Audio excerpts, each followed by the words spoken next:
में आएगा। तो भाई स्टूडेंट इन्फो जो मेरे ऑब्जेक्ट का नाम है, इसके अंदर कोर्सेज की और यहाँ पे जो आपकी की होगी वो भी डबल कोटेशंस में एक्सेसिबल होगी इस तरह से। तो मैंने यहाँ पे लिख दिया। अब मैं इसको कमेंट कर देता हूँ जो पहले मैंने प्रिंट करा था। यहाँ मैंने CLS किया और यहाँ पे मैंने लिखा, तो देखें जैसे आप लोगों ने बताया बिल्कुल वैसे ही मैंने लिखा और बिल्कुल सही मेरे पास रिजल्ट आया। ये तो बिल्कुल बेसिक था। कोर्सेज में मैं आ गया। मुझे कोर्सेज में सिर्फ इस ओपन AI एजेंट्स को प्रिंट करना है। गौर से सुनिएगा क्या करना है। स्टूडेंट इन्फो का ऑब्जेक्ट था या डिक्शनरी थी, उसमें कोर्सेज की थी। तो आप लोगों ने बताया भाई ऐसे ऐसे लिखो और हो जाएगा। ठीक है भाई, हो गया। और इस तरह आप लोगों के सामने हो गया। मुझे अब इस कोर्सेज में ओपन AI एजेंट्स को प्रिंट करना है। मैं क्या करूं? इंडेक्स लिखूं। कितने लोग कह रहे हैं इंडेक्स आएगा? हैंड रेज करें। सही है। और कितने लोग कहते हैं कि भाई जो है वो एक और स्क्वायर ब्रैकेट लगाओ और ओपन AI एजेंट्स लिखो? भाई कितने लोग कह रहे हैं कि स्क्वायर ब्रैकेट तो लगा दीजिए? कितने लोग कह रहे हैं यहाँ पे इंडेक्स आएगा? इंडेक्स सही है, हैंड डाउन। कितने लोग कह रहे हैं कि भाई यहाँ पे हार्ड कोड इस तरह लिखो ओपन AI एजेंट्स? ठीक है। तो भाई अब मुझे एक बात बताएं, कोर्सेज यहाँ पे कोर्सेज की डाटा टाइप क्या है? कोर्सेज की डाटा टाइप क्या है? लिस्ट। लिस्ट कैसे एक्सेस होती है? इंडेक्स से। तो भाई स्क्वायर ब्रैकेट लगाओ कोर्सेज के बाद एक अदर स्क्वायर ब्रैकेट लगाओ और इंडेक्स लिख दो। इंडेक्स किससे शुरू होता है? 0, 1 और यहाँ पे लिख दिया 2। तो मैंने यहाँ पे 2 लिख दिया। नेगेटिव इंडेक्सिंग में ओपन AI एजेंट्स कैसे आएगा? -0, 1। चले देखें, ये पॉजिटिव इंडेक्सिंग के साथ और ये नेगेटिव इंडेक्सिंग के साथ, दोनों तरह से मेरे पास यहाँ पे ओपन AI एजेंट्स आ गए। ठीक है, सिंपल था ये लिस्ट में चीज़ों को एक्सेस करना। अच्छा, यहाँ पर अगर मैं एक और की बनाता हूँ, जैसे यहाँ पे की का नाम मैंने लिख दिया फॉर एग्जाम्पल असाइनमेंट्स। इसको डिक्शनरी लिखा मैंने, यहाँ शायद कॉमन नहीं है। ठीक है, और यहाँ पे मैंने लिख दिया assignment 1 completed, assignment 2 in progress. अब बताएं असाइनमेंट 2 तक मुझे पहुंचना, कैसे पहुंचना? दिमाग आराम से, कोई जल्दबाजी नहीं भाई। हमेशा जब भी कोई ऐसा सवाल हो ना कि भाई इतनी नेस्टिंग तक पहुंचना है, अब ये मुश्किल है ना, हमेशा स्टार्टिंग से स्टार्ट करें। जैसे मैंने आपको कहा ना भाई कोर्सेज में ओपन AI एजेंट्स तक जाना है, तो आपने स्टार्टिंग कैसे की कि भाई प्रिंट लगाओ, स्टूडेंट इन्फो लगाओ। दोबारा यहाँ से शुरू करें। क्या करूँ? सबसे पहले प्रिंट लगाया, स्टूडेंट इन्फो लिख दिया। मुझे यहाँ पे असाइनमेंट 2 तक पहुँचना है, तो असाइनमेंट्स की ये लिखूँ, स्क्वायर ब्रैकेट्स में असाइनमेंट की लिख दी, कोटेशन में लिख दी। इसको पहले मैं प्रिंट करा लूँ, प्रिंट भी कराते जाते हैं। तो देखिए मैं असाइनमेंट के ऑब्जेक्ट या डिक्शनरी तक तो पहुँच गया। मुझे असाइनमेंट 2 तक पहुँचना है। अच्छा, इसकी डाटा टाइप क्या है? डिक्शनरी। डिक्शनरी कैसे एक्सेस होती है? की से अभी आपने यहाँ भी दी। ठीक है, अब इसके आगे मैं एक और स्क्वायर ब्रैकेट लगाऊंगा, एक और स्क्वायर ब्रैकेट लगा दिया और यहाँ पे मैंने लिख दिया असाइनमेंट 2 स्क्वायर ब्रैकेट। बकौल आप लोगों के, अगर आप लोगों ने मुझे सही सिखाया है तो मेरे पास यहाँ पे इन प्रोग्रेस आ जाना चाहिए। तो बहुत अच्छे, यहाँ पे मेरे पास इन प्रोग्रेस भी आ गया। तो इस तरह से आप जितने भी नेस्टिंग हो ना, आपको शुरू एक ही तरह से करना, बार बार करना कि भाई जो सबसे टॉप वेरिएबल है, मेन वेरिएबल है जिसमें हर चीज़ स्टोर है, वहाँ से शुरू करें और फिर देखें कौन सी की है। इस तरह से सबसे पहले आपके पास की क्या थी? स्टूडेंट इन्फो, आप स्टूडेंट इन्फो पे हैं। फिर आपने देखा यार असाइनमेंट की तक पहुंचना है, अब असाइनमेंट तक आ गए। फिर आपने देखा कि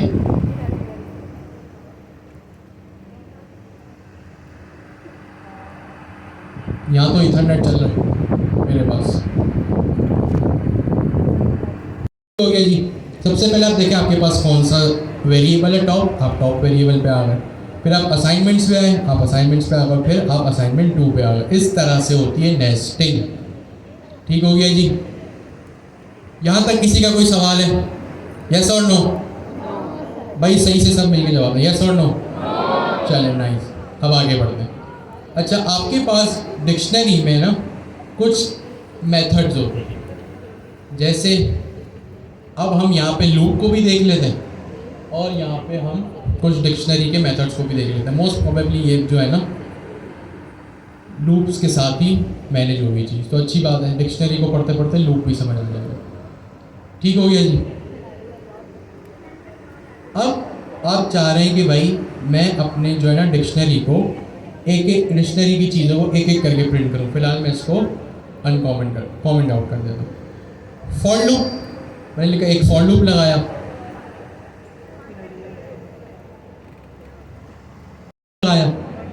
ठीक है। अब फॉर लूप में मैं यहाँ पे सबसे पहली चीज़ जो लिखता हूँ, फॉर लूप लिख लिया, फॉर का कीवर्ड। इसके बाद मैंने लिखा अपना एक खुद का एक नया वेरिएबल।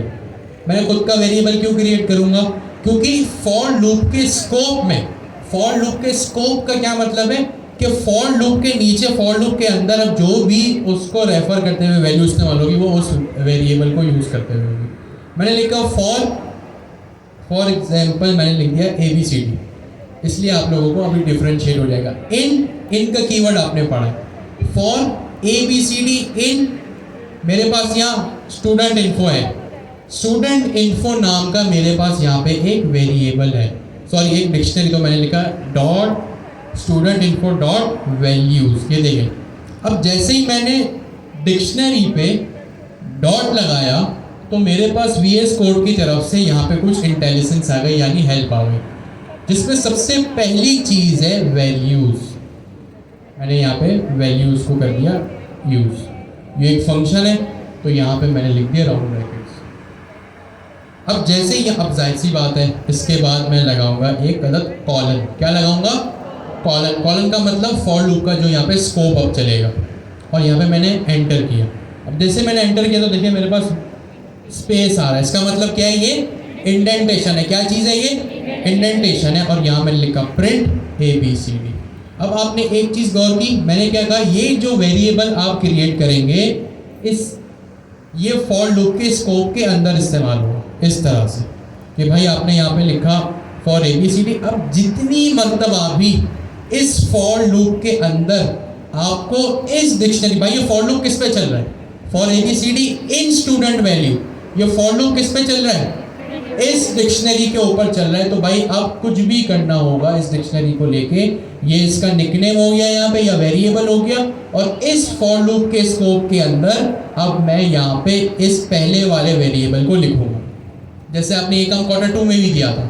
आप जब एरे के ऊपर डॉट मैप का फंक्शन लगाते थे, उसमें एक कॉल बैक फंक्शन पास करते थे और उसको जो पहला पैरामीटर दे देते वो उसके स्कोप में यूज होता था। तो यहाँ पे भी वही काम हो रहा है। अब जब मैंने इसको प्रिंट किया तो आप ये देखें मेरे पास, अच्छा मैं इसको प्रिंट किया नहीं किया, प्रिंट नहीं हुआ। अच्छा ये हो ही गया प्रिंट, सॉरी ऊपर तो सब कमेंट आउट है। अच्छा जी, अब इसमें क्या प्रिंट हुआ? देखें आपके डिक्शनरी में जितनी भी वैल्यूज थी ना, क्या थी? जितनी भी वैल्यूज थी, ये स्टूडेंट का रोल नंबर, स्टूडेंट का नाम, स्टूडेंट के कोर्सेज और स्टूडेंट के असाइनमेंट, जितनी भी वैल्यूज थी ना। वैल्यू क्या होता है भाई? जो कॉलन के बाद होती है, जैसे ये। अब आपको वैल्यूज पता चल जाएंगी। जब कभी कोई ऐसी सिचुएशन आ जाए ना, जब आपको फॉर लूप, जब आपको डिक्शनरी की सारी वैल्यूज चाहिए, ठीक है, आई रिपीट, जब कभी आपको डिक्शनरी की सारी वैल्यूज चाहिए हो ना, तब आप डॉट वैल्यू का इस्तेमाल करते हैं कि भाई इस स्टूडेंट इन्फो कि ऑब्जेक्ट के अंदर जितनी भी वैल्यूज़ है ना, वैल्यूज़ जैसे ये रोल नंबर की वैल्यू ये है, नेम की वैल्यू ये हर की वैल्यू लाके आपको जो है वो दे देगा। तो यहाँ पे इसने यही काम किया और इस तरह से जो इसने रोल नंबर, नाम और ये चीज़ें मुझे लाके दे दी। बड़ा सिंपल सा कॉन्सेप्ट है। तो जब कभी आपको डिक्शनरी की सारी वैल्यूज़ चाहिए, सपोज करें आपके पास जो है वो आपको एक एक्सेल शीट में डाटा तैयार करना है कि भाई आपके पास जितना वैल्यू, जितनी चीज़ें हैं वो वैल्यूज़ में आती हैं। सपोज करें आप ऐड टू कार्ट बना रहे हैं। अब ऐड टू कार्ट में क्या होता है, आप यूज़र की इन्फॉर्मेशन लेते हैं। यूज़र की इन्फॉर्मेशन में आपने उसका क्रेडिट कार्ड नंबर लिया, जितनी उस अमाउंट की उसने परचेज़ की आपने वो एक्सट्रैक्ट किया, क्या प्रोडक्ट्स परचेज़ किया आपने वो एक्सट्रैक्ट किया। तो इस केस में आप क्या कर सकते हैं, डॉट वैल्यूज़ को यूज़ कर सकते हैं। तो जितनी भी वैल्यूज़ यूज़र ने इनपुट की होगी ना, वो वैल्यू यूज़र की इनपुट की हुई वैल्यूज़ आपके पास इस तरह से आ सकती है। जैसे आप फॉर्म फिल करते हैं कोई, सही है, आपने फॉर्म फिल किया, मेरा नाम ये है, मुझे ये टाइम स्लॉट चाहिए, तो हम इस केस में जो है वो वैल्यूज़ को यूज़ कर सकते हैं। अब मैं जितनी भी बातें आज की क्लास में कर रहा हूँ ना, वो बिल्कुल एक रियल वर्ल्ड एग्जाम्पल्स को जहन में रख के कर रहा हूँ। अब आपके अगर बेसिक्स क्लियर है ना, तो ये बातें आपको समझ आ रही होंगी। अगर आप घर जाके प्रैक्टिस करते हैं, हैंड्स ऑन एक्सपीरियंस करते हैं, डेडिकेटेड टाइम लगाते हैं, तो आपको ये बातें मेरी समझ आ रही होंगी। टूटी फूटी भी अगर समझ आ रही है वो भी अच्छी बात है। जैसे 40%, 60%, 65% भी अगर बातें समझ आ रही हैं तो अच्छी बात है। लेकिन अगर अब इस स्टेज पे आके भी आपको अगर 0%, 10% बातें समझ आ रही हैं, तो ना आप कुछ कर सकते हैं अपना, ना मैं आपका कुछ कर सकता हूँ, क्या ही कर सकते हैं। ठीक है, तो ये था एक सिंपल आपके पास जो है वो डिक्शनरी का फंक्शन। एक और चीज़ होती है आपके पास, मैं सिंपली इसको जो है वो लगा दूँ, स्टूडेंट इनफो। अब ये भी, इस एग्जाम्पल को भी हम उसी सिनेरियो में डिस्कस करते हैं। सपोज करें आप एक एक्सेल शीट बना रहे हैं। अब एक्सेल शीट में आपके पास दो चीज़ें होती हैं। एक तो ऑफ कोर्स आप शीट बना रहे हैं तो ऑफ कोर्स आपको डाटा चाहिए, वैल्यूज चाहिए, लेकिन उससे पहले आपको कॉलम्स भी क्रिएट करने पड़ते हैं कि आप या तो कॉलम लिखें और उनके नाम लिखें कि भाई नाम अली, रोल नंबर 1 2 3 4, कोर्सेज, इस तरह से। तो अगर आपको अपनी की और वैल्यूज, आपको की और वैल्यूज, आई रिपीट अगेन, की और वैल्यूज दोनों चाहिए हो ना, तो आपके पास एक बिल्ट इन फंक्शन होता है आइटम्स का। ठीक है, पहले मैं इसको कमेंट आउट करूं और देखें मेरे पास किस तरह से ये चीज़ आ गई। अगर मैं इसको जूम इन करूं तो ये देखिए, ये चीज़ क्या लिखी है, गौर से देखें। अरे भाई ये चीज़ क्या लिखी है, की लिखी है, रोल नंबर, ये चीज़ की यानी नेम। ये आप आइटम्स का फंक्शन आपके पास क्या करता है, डिक्शनरी पे चलता है, जो की और वैल्यूज दोनों को लाके प्रिंट करता है। अब यहाँ पे आप फॉर्मेट देखें, एक स्पेशल छोटा सा चेंज है। अभी आप ऊपर भी वेरिएबल डिफाइन कर रहे थे फॉर ABCD, यहाँ पे आप लिख रहे हैं फॉर हेलो कॉमा वर्ल्ड। अब आप यहाँ पे क्या कर रहे हैं, यहाँ पे आप दो वेरिएबल्स को डिफाइन कर रहे हैं। क्या कर रहे हैं आप, दो वेरिएबल्स को डिफाइन कर रहे हैं। एक जो पहला वेरिएबल होगा ना, अगर आप आइटम्स का फंक्शन यूज करते हैं, आइटम का फंक्शन क्या करेगा आपके पास, मैं दोबारा रिपीट करता हूँ, पूरी की पूरी की वैल्यू को लाके दे देगा। क्या करेगा, पूरी की पूरी की वैल्यू को लाके दे देगा। जब आप आइटम का फंक्शन यूज करेंगे तो दो वेरिएबल्स आप इस्तेमाल करेंगे। क्यों, कोई बता सकता है क्यों? एग्जैक्टली, पहला वेरिएबल आपकी की के लिए, दूसरा वेरिएबल आपकी वैल्यू के लिए। अगर मैं यहाँ से अभी प्रिंट स्टेटमेंट से वर्ल्ड को हटा दूँ, पहला वेरिएबल मैंने क्या था, किसके लिए, की के लिए, दूसरा किसके लिए, वैल्यू के लिए। अब मैं सिर्फ यहाँ हेलो प्रिंट करूँगा, अगर मुझे बताएं roll number name courses print होगा या 183 element Docker fast API print होगा? भाई सोच के बताएं, roll number name courses keys print होगी या वैल्यू प्रिंट होगी? अभी देख लेते हैं। तो मेरे पास यहाँ पे कीज प्रिंट हो गई। अब एक्सेल शीट में, अच्छा अब आप बोल रहे हैं एक्सेल शीट में कैसे जाएगा, अब आपके जहन में सवाल होगा। तो हमारे पास पाइथन में, हम बाद में आने वाली क्लासेस में पढ़ेंगे, जो चीज़ आपके पास आती है ना, आप उसको फाइल में लिखवा भी सकते हैं, यानी राइट करवा सकते हैं। आपके पास एक सिस्टम है, इस हमारी लेबोरेटरी में भी है, फाइल हैंडलिंग का, ठीक है, वो हम देख लेंगे उसको। तो ये सारी कीज आ गई। और अगर जैसे मैंने क्या कहा, पहला वेरिएबल की के लिए, दूसरा उसकी वैल्यूज के लिए। नाम कुछ भी हो सकता है, इसका नाम आपको मैक्सिमम जो मिलेगा ना वो कीज मिल सकता है, और दूसरा उसका वैल्यूज मिल सकता है, ठीक है। तो कंफ्यूज मत होइएगा, ये क्या हो रहा है, ये दे आर जस्ट वेरिएबल्स जिसका नाम यहाँ पे की वैल्यूज है। मैं इनका नाम कुछ भी रख सकता हूँ, ठीक हो गया जी। मैं दोबारा यहाँ पे आया और मैंने यहाँ पे इसको इस तरह से प्रिंट करवा दिया। अब आपके सामने की भी आ रही है और वैल्यू भी आ रही है, सिंपल इज दैट, ठीक हो गया जी। तो ये थे आपके डिक्शनरी। अच्छा, इसके साथ फॉर लूप भी है। अब फॉर लूप में आप क्या ही समझेंगे। फॉर लूप भाई डिक्शनरी में आपको पता है, आपको पूरी की पूरी डिक्शनरी चाहिए, या कोई ना कोई एंडिंग पॉइंट होगा ना डिक्शनरी का, डिक्शनरी कहीं ना कहीं तो खत्म हो रही होगी, तो यहाँ पे फॉर लूप यूज होगी। सिंपल, इस तरह की चीज़ों के लिए फॉर लूप यूज कर सकते हैं।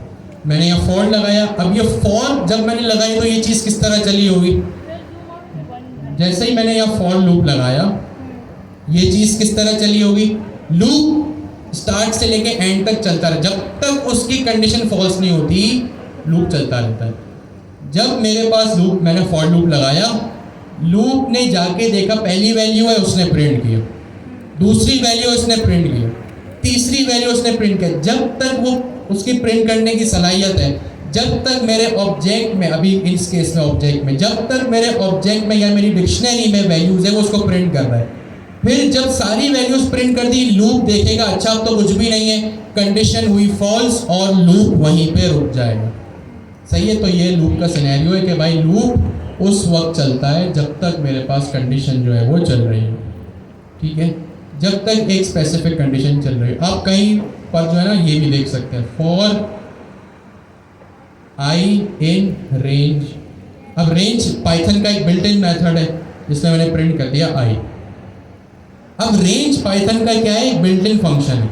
ये अपने पास दो आर्गुमेंट लेता है, एक स्टार्टिंग पॉइंट, दूसरा एंडिंग पॉइंट। अच्छा, ये फंक्शन रेंज है, ये क्या फंक्शन है, रेंज।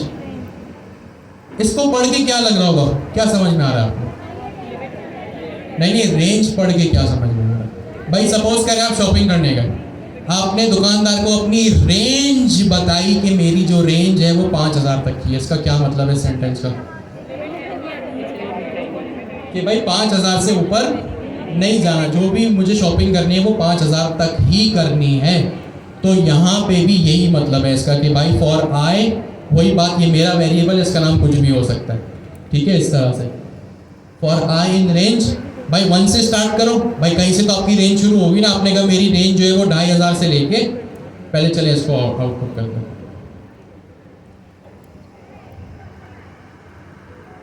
1 से लेके 9 तक, ठीक है, 1 से लेके 9 तक इसने जो है वो प्रिंट कर लिया, ठीक हो गया। तो इसने आपको रेंज यहाँ तक बता दी। अब ये वही एंडिंग पॉइंट इंक्लूड नहीं है इसमें, ठीक हो गया। अब आप इसका स्टार्टिंग पॉइंट कुछ भी हो सकता है। आपने कहा भाई मुझे 2,500 से लेके जो है वो 5,000 तक के सूट देगा, तो वो आपको इतने सारे इस स्टार्टिंग पॉइंट से लेके जो सूट उसके पास, जो कपड़े उसके पास 2,500 से स्टार्ट हो रहे होंगे, वो वहाँ से आपको अपनी चीज़ें जो है वो दुकान में जो उनको दिखाना शुरू करें 5,000 तक ले जाएगा। अभी मैं इसको प्रिंट नहीं कर रहा, वरना कितने नंबर प्रिंट होंगे, 2,500 नंबर प्रिंट होंगे या 2499? 2499। ऐसा क्यों, यहाँ तो मैंने इतना गैप रखा है। मेरे हिसाब से जो मैथ्स मैंने पढ़ी है, इसका जो डिफरेंस है वो ये है। तो फिर आप लोगों ने कैसे कह दिया ये? लास्ट नंबर जो है वो एक्सक्लूसिव होता है, इंक्लूसिव नहीं होता, ठीक है। नहीं चलाऊंगा तो भाई लैपटॉप नहीं चलेगा, ठीक हो गया जी। तो ये सिंपल सी एक चीज़ थी, मैं इसको रिमूव कर दूं ताकि गलती से आप लोग भी इसको ना चला लें, ठीक है। 20 नंबर तो बर्दाश्त कर ही लेंगे, ठीक हो गया। तो कॉन्सेप्ट आपको यहाँ पे क्लियर हो गया। एक 2 मिनट का यहीं पे बैठे रहिए, आगे पीछे कहीं मत जाएगा, 1 से 2 मिनट का गैप रहता है, फिर ट्राई कैच पढ़ते हैं। ये तब तक मीनवाइल आप अगर किसी सर्वर पे रिक्वेस्ट करनी होगी, क्या करनी होगी? सर्वर पे रिक्वेस्ट। सर्वर पे रिक्वेस्ट का मतलब क्या बात कर रहा हूँ मैं? एपीआई की बात कर रहा हूँ। किस चीज़ की बात कर रहा हूँ? एपीआई की बात कर रहा हूँ। अच्छा जी, इसका सिंटैक्स सिंपल है। सबसे पहले मैं क्या करता हूँ, अपने VS कोड में आता हूँ और यहाँ पे जो है वो मैं एक अदर ट्राई ब्लॉक लिखता हूँ। ट्राई का कीवर्ड है, इसका मतलब ये होता है कि भाई ट्राई करो। ट्राई का मतलब क्या होता है? ट्राई। अच्छा, ट्राई का मतलब होता है कोशिश करना। सर्वर पे जब भी आप कोई रिक्वेस्ट करते हैं ना सर, इसका मतलब ये कि जब भी आप कोई एपीआई रिक्वेस्ट करते हैं, एपीआई लिखते हैं, वो हमेशा और हमेशा आप इस ट्राई ब्लॉक में लिखेंगे। सही है? ये काम हमने क्वार्टर 1, 2 दोनों में किया जब आप एसिंक्रोनस प्रोग्रामिंग वगैरह पढ़ रहे थे। ट्राई ब्लॉक जो आपका एपीआई का पार्ट होता है ना, रिक्वेस्ट भेजने का पार्ट, जहाँ आप एपीआई का यूआरएल डिफाइन करते हैं, वो आप काम ट्राई ब्लॉक में करेंगे। जो काम आप लोगों ने करवाना हो ना, इस केस में हम सर्वर पे रिक्वेस्ट कर रहे हैं। क्या कर रहे हैं? इस केस में हम सर्वर पे रिक्वेस्ट कर रहे हैं। और मैं इसको थोड़ा इलॉबरेट करूं तो ट्राई कैच या ट्राई एक्सेप्ट ब्लॉक उस वक्त यूज होता है जब आपको कोई एसिंक्रोनस टास्क परफॉर्म करना हो। क्या करना हो? Asynchronous task. जाहिर सी बात है, एपीआई की रिक्वेस्ट भेजना किसी भी सर्वर पे इज एन एसिंक्रोनस टास्क। आप जब फाइल हैंडलिंग करेंगे ना, मोस्ट प्रोबेबली आप लोगों ने की भी हो, ये फाइल हैंडलिंग का कॉन्सेप्ट भी आप ट्राई कैच के साथ कर सकते हैं। हो सकता है आप लोगों ने ट्राई कैच के साथ ना किया हो, एक विथ का कीवर्ड होता है उसके साथ किया हो। तो अभी हम विथ का कीवर्ड नहीं पढ़े, हम ट्राई पढ़ रहे हैं। ठीक है, मैंने एक ट्राई ब्लॉक लिखा और इसके अंदर मैं सिंपली अपनी एक एपीआई रिक्वेस्ट करूँगा। अब आप लोग इसकी बहुत सारी एग्जांपल अगर गूगल चैट जीपीटी पे देखेंगे ना, तो वो 10 को 0 से डिवाइड कर रहा होगा, किसी चीज़ को 0 से डिवाइड कर रहा होगा। अभी मैं सीधे सीधे इस पे जो है वो एपीआई रिक्वेस्ट भेजा हूँ, क्योंकि एपीआई भी आती है, रिक्वेस्ट रिस्पॉन्स सब हमें पता है। मैंने यहाँ पे एक वेरिएबल बनाया URL is equals to request dot get. ये रिक्वेस्ट क्या है भाई? पाइथन में एक बिल्ट इन मॉड्यूल होता है या बिल्ट इन पैकेज होता है रिक्वेस्ट नाम का। किस नाम का? रिक्वेस्ट। मैंने यहाँ पे उसको ऊपर इंपोर्ट भी कर लिया आप लोगों के सामने, इंपोर्ट रिक्वेस्ट। और ये वही रिक्वेस्ट है जिसको मैं यहाँ पे नीचे यूज कर रहा हूँ। मैंने यहाँ पे लिखा रिक्वेस्ट डॉट गेट। गेट क्या चीज़ है? एपीआई का मेथड है। हमने पढ़ा था ना, गेट, पोस्ट, पुट, डिलीट। ये वही गेट मेथड है कि भाई मुझे सर्वर पे जो है वो रिक्वेस्ट भेजनी और डाटा गेट करना। तो यहाँ पे मैंने लिखा रिक्वेस्ट डॉट गेट। इस गेट के बीच में मैं अपना क्या करूँगा? एक URL लिखूंगा। वो बुक्स एपीआई हमने देखी थी, हम बुक्स एपीआई का URL भी देख सकते हैं। मैंने यहाँ पे फिलहाल क्या किया, जेसन प्लेस होल्डर एपीआई भी जो हमने देखी थी, उसका URL मैंने यहाँ पे गेट कर दिया। सिंपल है, ठीक है। इसको थोड़ा जूम आउट कर दिया मैंने, कुछ भी नहीं किया यहाँ पे। मैंने सिर्फ और सिर्फ एक ट्राई ब्लॉक लगाया है। ट्राई ब्लॉक आपने क्यों लगाया और ये चीज़ मैंने यहाँ क्यों लिखी? भाई जो भी टास्क हैंडलिंग, जो भी एग्जीक्यूशन आपने करनी हो ना, वो आप ट्राई ब्लॉक में लिखते हैं। किस में लिखते हैं? ट्राई ब्लॉक में लिखते हैं। ठीक है। अब इसके बाद जो इसका कन्वेंशन है कि भाई रिक्वेस्ट गई और आप एक काम करो, इसको url.json कर दो। आप लोगों को ये बात पता है कि जब भी रिस्पॉन्स आता है किस फॉर्म में आता है? जेसन में आता है। इसको मैंने यहाँ पे कर दिया, तो यहाँ पे जेसन काम हो गया। तो ये सिंपली जो मैं एपीआई हैंडलिंग करूँगा यहाँ पे मैंने कर ली। ये रियल वर्ल्ड एग्जाम्पल है। ठीक है। सपोज करें इसमें कोई इशू आ गया, एरर आ गया, भाई रिक्वेस्ट टाइम आउट हो गई, या अभी सर्वर जो है वो उसमें कोई इशू है, सर्वर डाउन है, रिक्वेस्ट टाइम आउट हो गई, तो क्या करें? एरर हैंडलिंग करना भी एक जो है वो बड़ा इम्पॉर्टेंट टास्क है। जावा स्क्रिप्ट में आप एक कैच का कीवर्ड लिखते थे, यस और नो? पाइथन में आपके पास एक्सेप्ट का कीवर्ड होता है। किसका कीवर्ड होता है? एक्सेप्ट का, कि भाई ये चला लो, अगर ये ना चले तो फिर इस ब्लॉक में आ जाना। ये फंक्शन अपने पास, ये कीवर्ड अपने पास एक अदद जो है वो, ये इसका सिंटैक्स है। आपने लिखा एक्सेप्ट एक्सेप्शन एज ई। अब एज का मतलब मैंने आपको बताया ना कि ये एक निकनेम होता है। अब ये क्या होगा? ई होगा। मैं कह रहा हूं कि भाई अगर प्रिंट करो, कोई भी इशू आ जाए ना अगर, तो उसको प्रिंट कर दो। और मुझे जो एक्सेप्शन आया है ना, इसको कहते हैं एक्सेप्शन हैंडलिंग। आप हमारी रेपोजिटरी में जाएंगे ना, वहाँ एक चीज़ लिखी होगी एक्सेप्शन हैंडलिंग, वो यही एक्सेप्शन हैंडलिंग है कि भाई अगर कोई एरर आता है आपके एसिंक्रोनस टास्क में तो उसको हैंडल कैसे करना। अब हो सकता है वो कोई फाइल हो, भाई आपको फाइल, अभी जैसे मैंने डिस्कस किया ना एक्सेल शीट, तो यहाँ तो आपको फाइल हैंडलिंग करनी पड़ेगी। एक्सेल शीट का यहाँ पे आपको यूआरएल देना पड़ेगा, तो यहाँ पे आप ये काम कर सकते हैं। आपने लिखा एक्सेप्ट एक्सेप्शन एज ई। ये ई क्या है? एक पैरामीटर है। वही बात, अब ये आपने इस एक्सेप्शन को, कि भाई आप एक्सपेक्ट करते हो कोई एक्सेप्शन। अच्छा, एक्सेप्शन को आसान लफ्जों में एरर भी बोलते हैं। क्या बोलते हैं? एरर। कि भाई अगर इस एक लाइन का मतलब यह है कि अगर कोई एरर आता है उस ट्राई ब्लॉक में, आई रिपीट, अगर इस ट्राई ब्लॉक में कोई एरर आता है तो इसको इस तरह से हैंडल करो। Accept exception. एक्सेप्शन को क्या कहते हैं? एरर। क्या कहते हैं? एरर एज ई। अब ई आया, इसका सिंटैक्स है तो आपने यहाँ निकनेम लिख दिया। इसका नाम आप कुछ भी लिख सकते हैं इस तरह से, ठीक है। हमने अब ई होगा या पूरा एरर लिख दें आपकी, तो यहाँ पे मैं इसको प्रिंट कर दिया, ठीक है। अच्छा, जब आप इस रिक्वेस्ट लाइब्रेरी को इंपोर्ट करेंगे ना, लाइन नंबर 1 पे जो मैंने किया है, तो हो सकता है अगर आपके पास वर्चुअल एनवायरनमेंट एक्टिव ना हो तो वो कहेंगे भाई मॉड्यूल नॉट फाउंड। तो आप सिंपली एक कमांड आगे चलाएंगे। जब पाइथन में कोई पैकेज इंस्टॉल करना हो तो क्या करते हैं? पिप इंस्टॉल पैकेज नेम। तो यहाँ मैंने देखे ऊपर पिप इंस्टॉल रिक्वेस्ट को जो है वो डाउनलोड कर लिया है और ये मेरे पास डाउनलोड हो गया। मे बी आपके पास अगर कोई वर्चुअल इन्वायरमेंट हो तो वो ऑलरेडी एक्टिव हो, उसमें डाउनलोड करने की ज़रूरत ना पड़े। लेकिन अगर आपके पास कोई ऐसा मसला आता है तो जो है वो आप इसको पिप इंस्टॉल रिक्वेस्ट कर सकें। ये मैं ऊपर इस रिक्वेस्ट लाइब्रेरी में लिख भी देता हूँ ताकि आप लोगों को याद रहे, ठीक है। अच्छा, अब अगर मेरे इस कोड में कोई मसला नहीं है तो ये मेरे पास रिक्वेस्ट आ जाएगी, सॉरी रिस्पॉन्स आ जाएगा। रिक्वेस्ट आएगी या रिस्पॉन्स आएगा? तो रिक्वेस्ट कब हुई?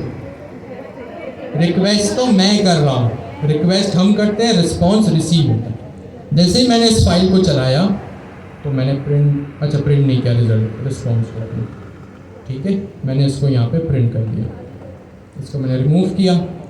अब जब मैंने इसको चलाया तो ये देखें मेरे पास ये पूरा का पूरा जेसन प्लेस होल्डर की एपीआई से रिस्पॉन्स आ गया। आप बुक्स एपीआई यहाँ पे लगाएंगे चल जाएगा। आपको क्वार्टर 2 में जब आपका हैकाथॉन हुआ, हर टीचर ने जो भी आपके पास टेम्पलेट था उसका एक यूआरएल प्रोवाइड किया था। वो यूआरएल आप request.get के बीच में वो यूआरएल लगाएंगे, उस एपीआई का जो रिस्पॉन्स होगा वो भी यहाँ आ सकता है, ठीक है। तो इसी तरह आपके पास जो है वो एक्सेप्शन हैंडलिंग होती है कि भाई अगर कोड सक्सेसफुली चल जाए तो ट्राई ब्लॉक प्रिंट कर दो, अगर कोई एरर आता है तो एक्सेप्ट ब्लॉक को प्रिंट कर दो। अब एरर में अभी तो मेरे पास, मैं यहाँ पे सपोज करें यूआरएल में गड़बड़ कर देता हूँ, ये मेरा ऑफिशियल यूआरएल है, या इस यूआरएल में मैंने थोड़ी गलती कर दी, यानी इस यूआरएल को मैंने गलत लिख दिया, just to check except block. तो यहाँ देखिए ये मेरे पास एक्सेप्ट ब्लॉक में जो मैंने लिखा था ना, एक्सेप्शन एज ई प्रिंट ई, कि भाई अब ये समझे कोड कैसे चलता है। ट्राई ब्लॉक में हमेशा आप वो चीज़ लिखते हैं जो आपको परफॉर्म करनी हो, एसिंक्रोनस टास्क। ट्राई ब्लॉक में हमेशा आप अपना क्या करते हैं? एसिंक्रोनस टास्क लिखते हैं। सपोज करें उस एसिंक्रोनस टास्क में कोई भी अगर गलती हो जाए आपसे, या सर्वर डाउन हो, कनेक्शन टाइम आउट हो गया, कुछ भी मसला हो सकता है, सही है। तो क्या होगा? ये एक्सेप्ट ब्लॉक चलेगा। आसान लफ्जों, सादा लफ्जों में, अगर ट्राई ब्लॉक में कोई भी मसला होता है, ट्राई ब्लॉक में कोई भी मसला होता है तो ये एक्सेप्ट का ब्लॉक चलेगा। फिर ये ट्राई नहीं चलेगा। जैसे इफ एल्स होता है ना कि भाई कंडीशन ट्रू हो तो इफ चल जाए, फॉल्स हो तो एल्स चल जाए। तो अगर कुछ भी मसला नहीं है सिंक्रोनस टास्क में तो ट्राई चलेगा, और मसला है तो ई चलेगा, यानी एक्सेप्ट चलेगा। तो देखिए मेरे पास ये मसला आ गया, fail to resolve JSON placeholder, और आगे जो भी मैंने अजीब से कहानी की है, ठीक है। तो ये मसला मेरे पास यहाँ, मैं यहाँ चले एरर मैसेज लिख भी देता हूँ, एरर मैसेज हियर। देखते हैं यहीं से आ रहा है या कहाँ से आ रहा है। ये देखें, ये जो मैंने लेबल लगाया था error message here except block में, ये यहाँ से आ रहा है, ठीक है। एरर मैसेज हियर यहाँ लिखा है, एरर मैसेज हियर यहाँ पे लिखा हुआ है। इसका मतलब ये जो HTTPS connection pool host JSON placeholder आ रहा है ना, ये कहाँ से आ रहा है? ट्राई से आ रहा है, कैच से आ रहा है? ट्राई से आ रहा है। अच्छा, आपस की बात है, HTTPS कनेक्शन पूल, इसकी टाइप क्या है?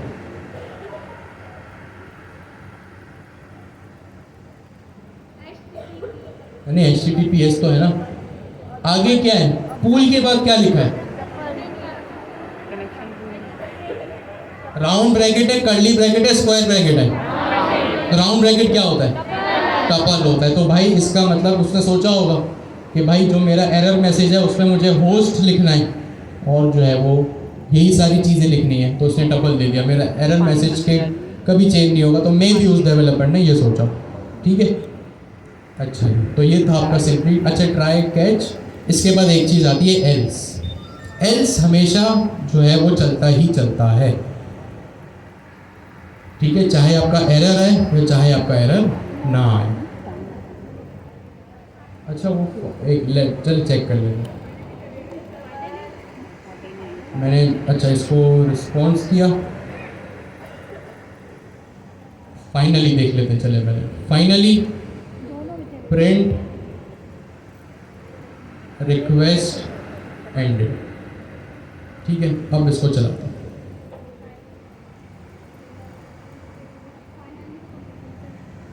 ये मेरे पास रिस्पॉन्स प्रॉपर वे में जेसन प्लेस होल्डर का आ गया, ठीक है। अब देखिए फाइनली का क्या मतलब होता है, जो आपके पास अगर ट्राई ब्लॉक चले या आपके पास कैच ब्लॉक चले, सॉरी एक्सेप्ट ब्लॉक चले, अगर ट्राई चले तो भी, एक्सेप्ट चले तो भी, फाइनली जो होता है ना वो हर केस में एग्जीक्यूट होता ही होता है, ठीक है। क्या कहा मैंने? फाइनली जो है वो हर केस में, चाहे ट्राई ब्लॉक चले या एक्सेप्ट का ब्लॉक चले, फाइनली जो है वो हर सूरत में चलता है। तो ये था ट्राई, एक्सेप्ट और फाइनली। इन तीनों का मकसद जावास्क्रिप्ट में भी सेम ही है, ठीक हो गया जी।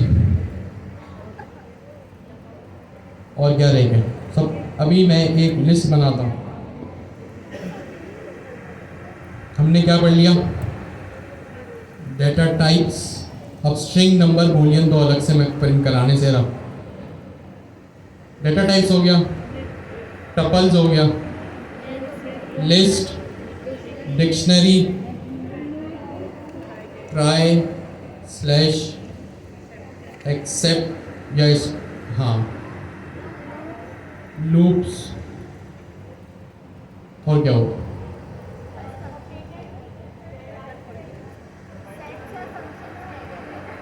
वो वाइल लूप, फॉर लूप एक ही है। वो जो मैंने आपको लास्ट क्लास में एग्जांपल कराई थी ना, उसको गौर से देखिएगा, ठीक है। मॉड्यूल, मॉड्यूल देखिए सिंपल सी चीज़ है। मॉड्यूल का मतलब ये है, मैं आपको फौरन से बता देता हूँ। एक फंक्शन होता है, ठीक है, आप लोग फंक्शन लिखते हैं। अभी मैं फंक्शन की बात कर रहा हूँ, ये क्लास भी हो सकती है, ये जो है वो अल्लाह भला करे आपका कोई सिंपल सा वेरिएबल भी हो सकता है, ये आपकी कोई लिस्ट और डिक्शनरी भी हो सकती है। अभी इस केस में जो है वो मैं फंक्शन की बात कर रहा हूँ, देखिए। अच्छा, टेस्ट केस नहीं आएंगे, ठीक है। एसर्ट का जो कीवर्ड था ना वो क्विज में नहीं आने वाला। खैर, मॉड्यूल्स क्या होता है? आपने एक फंक्शन बनाया, अब डेवलपर कॉन्टेक्स्ट से हर चीज़ सोचिए, डेवलपर कॉन्टेक्स्ट में हर चीज़ सोचिए। अब आप लोगों का जहन इतना पावरफुल होना चाहिए कि आप लोग सोच सकते हैं कि फ्यूचर में इस फंक्शन में छोटा मोटा भी, लेकिन क्या होगा। आपने एक फंक्शन बनाया, सपोज करें ऐड टू कार्ट का, सही है। आपने क्या किया, एक ऐड टू कार्ट का फंक्शन बनाया। अब वो फंक्शन जो है वो हो सकता है ग्लोबल हो या कोई भी फंक्शन हो सकता है, जो आपको अगर ऐसा लगता है ना कि इसको मुझे मल्टीपल जगहों पे यूज़ करना है, तो आप उसको क्या करें, एक अलग से सेपरेट फाइल में रख दें। मॉड्यूल्स का मतलब ये होता है कि अपने प्रोग्राम्स को है ना छोटे छोटे हिस्सों में तोड़ के अलग अलग फाइल्स में रखना, ताकि अगर कभी आपको ऐसा लगे ना कि इस फंक्शन की रीयूजेबिलिटी बार बार है, तो आप उसको इंपोर्ट आपने एक जगह रख दिया, ठीक है, एक जगह आपने सिंपली वो चीज़ रख दी। जैसे सपोज करें आपका जो है वो, जैसे ही आप घर में एंटर होते हैं आपका एक की होल होता है। अब उस की होल का क्या पर्पज़ है, जितनी भी आपकी घर की चाबी, आपकी गाड़ी की, बाइक की, जो भी घर की चाबी है वो उस की होल में होती है। अब इसका फ़ायदा, इसका मकसद क्या है भाई, आप किसी भी रूम में जाके रख दो, एक स्टैंडर्ड है ना, सिर्फ और सिर्फ क्या है, एक स्टैंडर्ड है कि भाई जितनी भी चाबियां होंगी जो सबके यूज़ में आ सकती है, क्या कहा मैंने, जितनी भी चाबियां होंगी जो सबके यूज़ में आ सकती है, उसको एक स्टैंडर्ड जगह आपने खुद से अपने घर में बनाई हुई की होल। अब आपको भी पता है और आपके घर के हर फर्द को ये पता है कि अगर मुझे कोई भी चाबी चाहिए मैं उसको उस की होल से निकाल सकता हूँ। तो सिर्फ और सिर्फ की होल बनाना क्या है, एक स्टैंडर्ड है जिससे भाई आप किसी भी रूम में रख सकते हैं। तो आपने क्या किया, इसी तरह मॉड्यूल्स भी यही कि आपने एक अलग से डेडिकेटेड सेपरेट फाइल बना दी। अब प्रोग्रामिंग में, प्रोजेक्ट में तो फाइल और फोल्डर की बात होती है, ऐसा ही है, यस और नो, फाइल और फोल्डर की बात होती है। तो आपने क्या किया, जैसे अलग से डेडिकेटेड जगह बनाई थी ना की होल, इसी तरह आपने डेडिकेटेड फाइल बना दी, प्रोग्रामिंग में फाइल बना दी।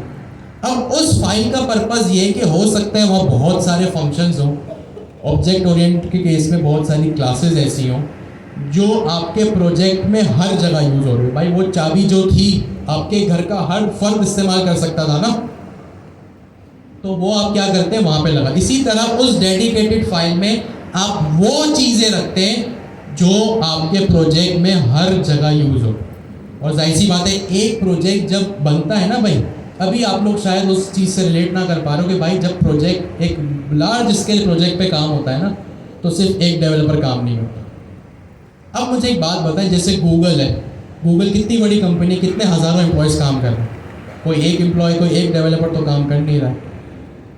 इस केस में अगर स्टैंडर्ड बना दिया जाए कि भाई जितने भी डेवलपर्स हैं उनको पता है कि एक स्टैंडर्ड फाइल है, फॉर एग्जांपल global.py, ऐसे ही कोई भी फाइल का नाम global.py या standard.py, कुछ भी चाहिए वहाँ से उठा लो, ये ज़्यादा आसान है।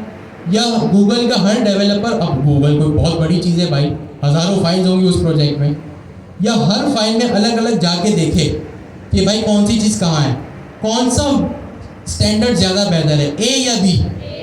तो यही मकसद मॉड्यूल का भी है। भाई सपोज करें अगर मैं कोई ऐसी फाइनेंस एप्लीकेशन बना रहा हूँ जिसमें जो है वो प्लस भी हो रहा है, माइनस भी हो रहा है, तो मैं एक स्टैंडर्ड बना दूँ कि भाई एक module.py है या standard.py है या global.py है, जिसको मैं एक अलग से जगह पे जाके रख दूँ ताकि सबको पता हो कि वो चीज़ वहाँ रखी हुई है। तो बस यही मॉड्यूल है। अब इसमें होता क्या है, आप यहाँ पे मेरे पास index.py है, यहाँ पे मैं एक और फाइल बना लूँगा global.py, उसमें कोई भी फंक्शन लिखूँगा, उसको यहाँ पे लाके कर लूँगा इंपोर्ट। जैसे यहाँ रिक्वेस्ट का मॉड्यूल है ना, तो वहाँ पे वो मेरा मॉड्यूल भी इंपोर्ट कर सकता हूँ मैं, वो रिपोजिटरी में हुआ है, आप देख लीजिएगा। अभी मुझे सेट पढ़ाने इसलिए मैं उसकी इम्प्लीमेंटेशन नहीं कर रहा। अच्छा जी, ये चीज़ मैं पहले भी बता चुका हूँ, अभी दोबारा बता देता हूँ। भाई कोई भी चीज़ अगर मुश्किल लग रही हो, उसको ChatGPT, ग्रॉक, जेमिनी पे ले जाके पेस्ट करो और नीचे एक सिंपल सा सेंटेंस लिख दो, क्योंकि अभी हम पाइथन के कॉन्टेक्स्ट में बात कर रहे हैं, तो लिख दो you are a Python expert. Suppose करें आपने कोई कोड कॉपी किया, explain this code in simplest word, simple. आप लोग कॉपी करना चाहें इसको कर सकते हैं। अगर आप, ये हर जगह काम आएगा। अगर आप Next.js पढ़ रहे हैं तो यहाँ पाइथन की जगह Next.js लिख दें। अगर आप AI एजेंट्स पढ़ रहे हैं तो यहाँ AI एजेंट लिख दें। आप डॉकर पढ़ रहे हैं यहाँ डॉकर लिख दें। सिंपल ये चीज़ है भाई, ठीक है। और वो क्या करेगा, छोटे छोटे चंक्स में जो है ना आपकी चीज़ों को तोड़ के आपको अच्छे से एक्सप्लेन कर देगा। हो सकता है उसकी एक्सप्लेनेशन में आपको कुछ समझना है, हो सकता है ना वो भी टेक्निकल होकर समझाए, तो उस पैराग्राफ को भी उसी के एक्सप्लेनेशन में से कॉपी कीजिएगा और नीचे लिख दीजिएगा भाई एक्सप्लेन दिस पैराग्राफ या सेंटेंस या this code snippet to me again. वो आपसे रोमन उर्दू में भी बात करने को तैयार, आप बात करने वाले तो बने। आप एआई को अपनी प्रोडक्टिविटी के लिए अगर यूज़ नहीं करेंगे फिर आप लोग पीछे रह जाएंगे, ठीक है? तो इस तरह अपनी प्रोडक्टिविटी बढ़ाएं, ठीक है? अच्छा, अभी क्योंकि अच्छा मुझे एक बात बताएं, सेट हमने पिछली क्लास में ही पढ़ा है और काफ़ी डिटेल में पढ़ा है, तो सेट पढ़ा दूं या रहने दूं? कौन बोला रहने दें? चले मेजोरिटी यही कह रही है।